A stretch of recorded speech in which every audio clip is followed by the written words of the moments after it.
How's it going? I'm Aaron, and this is Sig Media Productions giving you a video game review. So today we're going to be talking about Dragon's Dogma 2, and this happens to be a game that I was very interested to play because I was a fan of its predecessor, Dragon's Dogma. This particular game, like its predecessor, was developed by Capcom and under the directions of Hideaki Itsuno. You might see being more familiar with his works if you played basically mostly any other Capcom game out there. Mostly one of my favorite franchises, Devil May Cry, which he took over after Devil May Cry 2, and various others along the way. But let's get down to the business of Dragon's Dogma 2. Now, this is a game where it may be stated as a sequel, but it for the most part plays very much like a retelling of the original game. Dragon's Dogma centers the story around an individual who happens to be called the Arisen, an individual that is chosen by fate and by the main antagonist of the game, being the Great Dragon, as the one who is supposed to either slay it and save the world, or be yet another reason for why the world itself ends. Again, just like the original game, this plays very much like any other specific role-playing game or action role-playing game, or shortened down to ARPG or RPG for short. It bases itself mostly on the story of two particular kingdoms that are at war with one another and having to deal with the threat of the overarching dragon, which threatens all existence.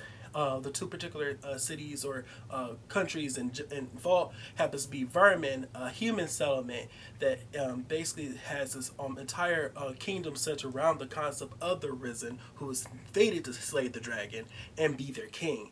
And the other being Battalia, which is a bestian kingdom, a kingdom that's made up mostly of individuals that happen to be animal-like, or in this case, feline-based characters. Something that's actually pretty interesting for a lot of Japanese-based story structures that has to deal with fantasy concepts with characters that happens to be like feline in sense.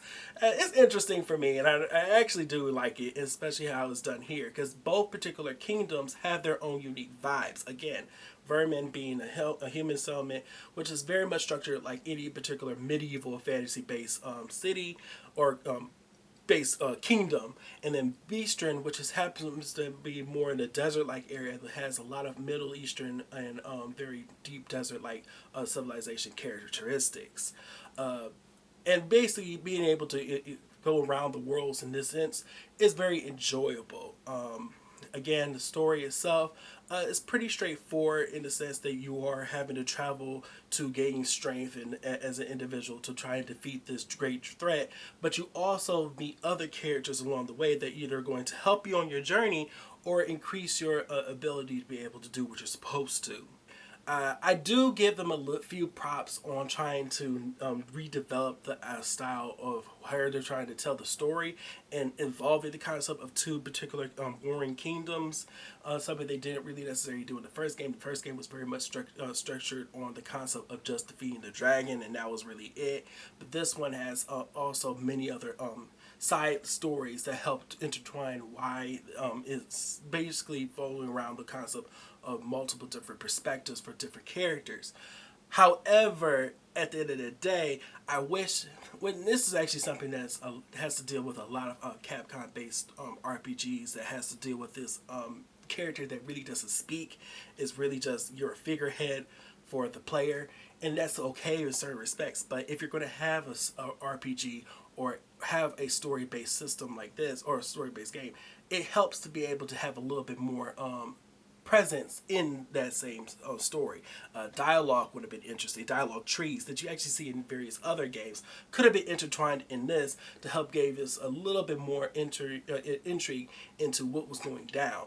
I do enjoy some of the other quests that you actually get to go around on this particular adventure, some of which always involved for me are having to deal with magic and individuals that teach it, or the concepts of certain lore-based creatures that you have to hunt down and stop from attacking certain settlements or certain individuals. Those are always cool, but it's pretty much repetitive at that end. Now, Dragon's Dogma, as stated before, is a action role-playing game, or ARPG, or RPG for short. In that sense, this has to deal heavily with the concept of a class-based system. In this particular game, it's called Vocations, and class-based gameplay really revolves around individuals have to deal with sorcery, knightmanship, archery, and stuff like that.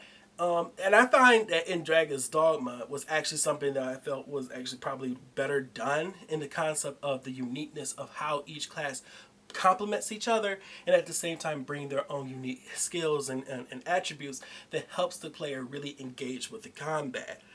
This also introduces a unique form of companionship in this sense, dealing with the concept of the pawn-based system. AI generated companion that the player themselves can customize to help them along their journey.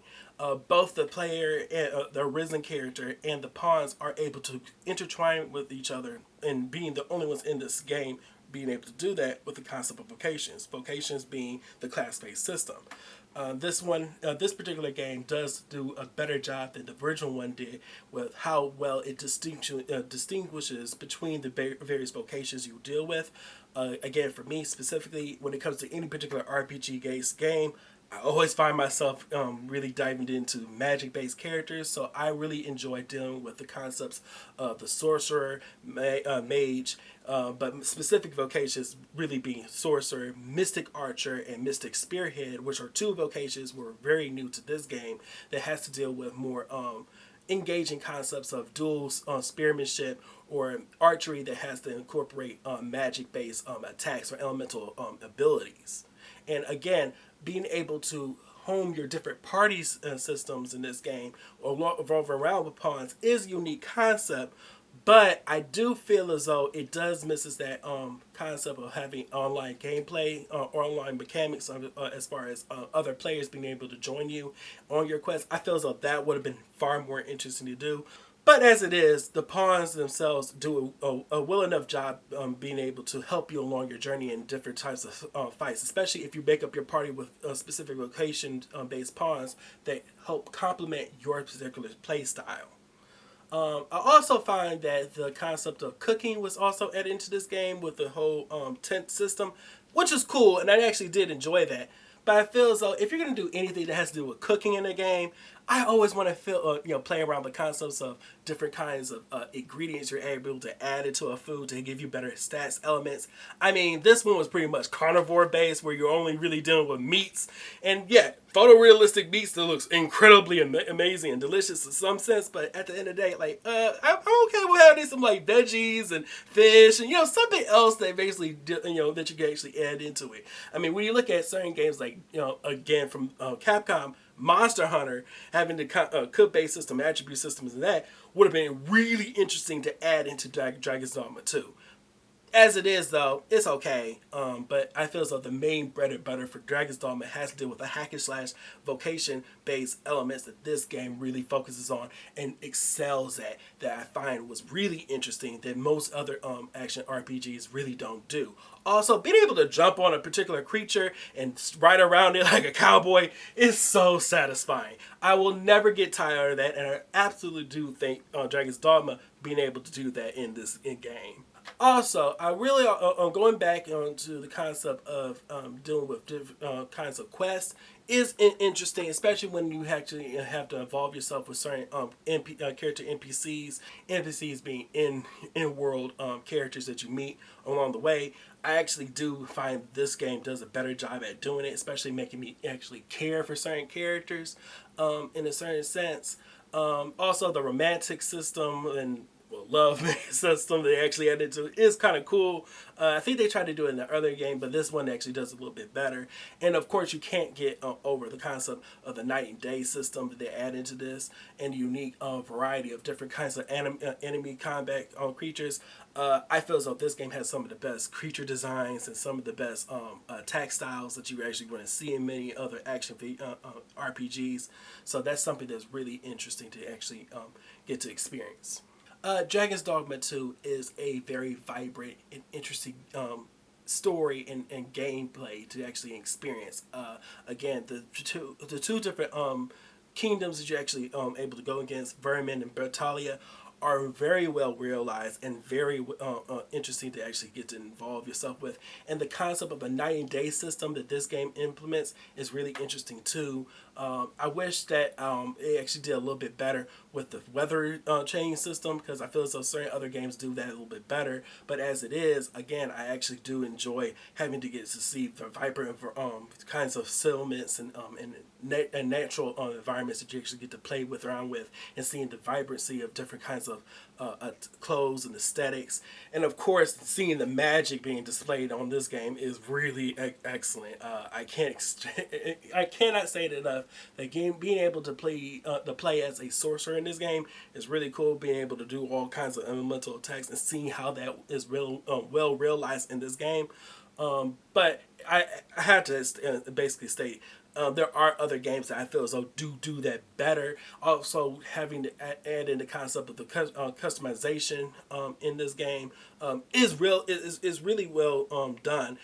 But I feel as though, as an individual who is a person of color and having to like to tailor make my characters to reflect that. Hairs. I wish there was better, choices for hairstyles and better, choices for different kinds of pigments and stuff like that. But as it is, it's pretty cool and pretty engaging to be able to see. So overall, what if I had to really put down any particular score or any particular concept that I want to say that this game really earns, I really find myself finding that Dragon's Dogma 2 is a great expedition out. It could have been amazing. It definitely could have been epic if it did a few things better. But as it stands, it's a great time to be able to sit down and play. And I actually do find myself every once in a while going back into the world of Battalion and Vermin to engage myself on different aspects of vocations that I didn't, that I may have neglected or didn't actually see to its fullest extent during my first playthrough. But as it is, that's all I got to say. I look forward to seeing other editions that Capcom's going to head out to us. As always, I'm Aaron. This is Seeking Media Productions. And please stay tuned for other content just like this coming to you. And that's all.